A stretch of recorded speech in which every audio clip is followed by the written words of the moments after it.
like, what are the challenges in the fashion industry today that artificial intelligence can help solve in the future? Yeah, let's talk about some of the challenges.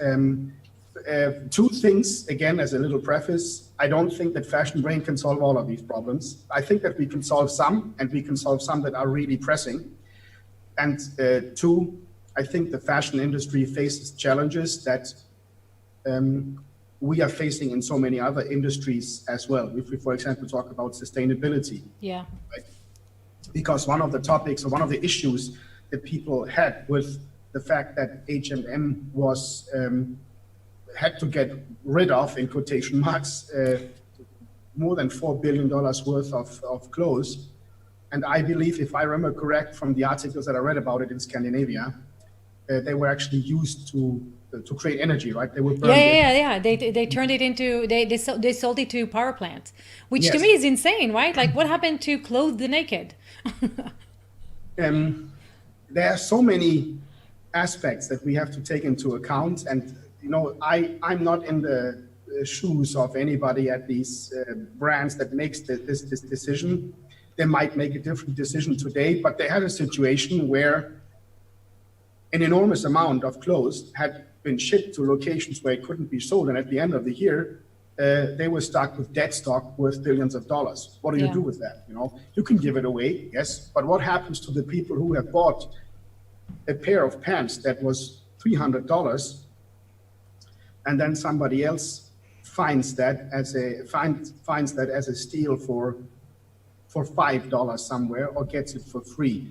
That creates some tensions and some interesting, you know, the brand perception may be tweaked. There are some things to take into account there. So hold on a second. So you don't think they could have used this as good publicity? Like, hey, it's Christmas. To give it away? Yeah, it's Christmas. We decided, you know, to get to all the orphanages a new set of clothes, for example. Did you just mention Christmas? Yeah, I did. You know, here's. Or it's Hanukkah, you know, whatever. It's New Year's. It's Valentine. Yes, okay, no, that was not the reason why. But let's just talk about Hanukkah, or let's talk about Christmas, or any other occasion that is in whatever culture there is where you are nice to people for something. Right? That is easy to be. But here's my personal point of view about that.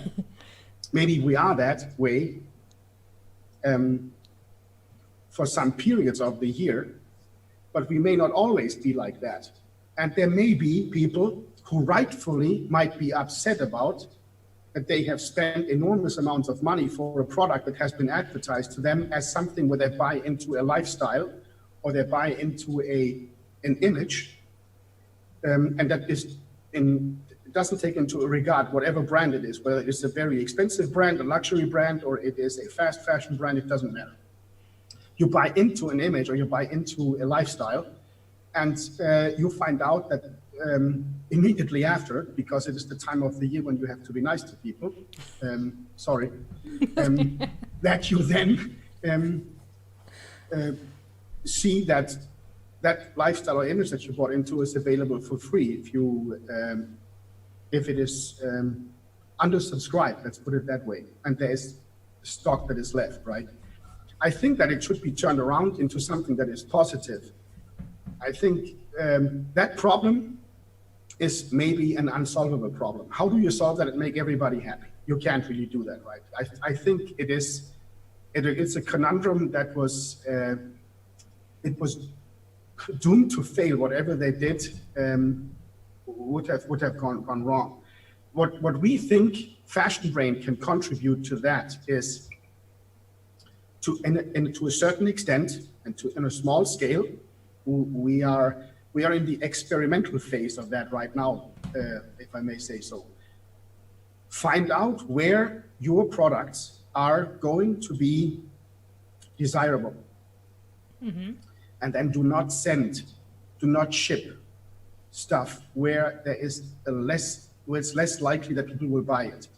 You can use AI to target consumers and have them buy it, but you can also use AI, machine learning, predictive analysis to see where is it more likely for my products to be bought. Is it in North America, or is it in Europe? In what part of Europe? In what zip code in a city is it more likely? And that's very easy. a tool like FashionBrain can scan through tens of thousands of Instagram accounts and create profiles of consumers. And before we all throw up our hands and say, ooh, that's bad, right? First of all, we give up the data freely, yeah. Freely, right? Yeah, yeah. I had an interesting discussion with a group of Gen Z students at the University of Minnesota a few weeks ago.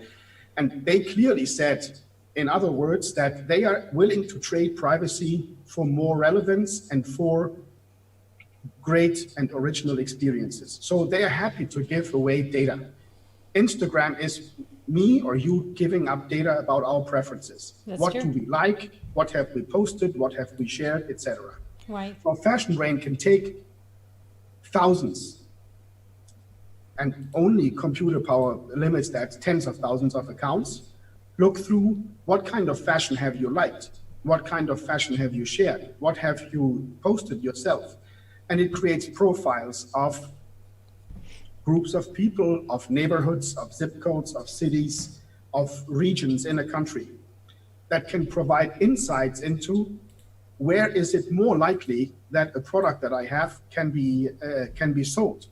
And that may be able to avoid some of the great initial mistakes in logistics. If you are a company that sells shoes, to ship a certain type of sneaker to an area where white sneakers are not what is going to be sold, but it's black boots, right?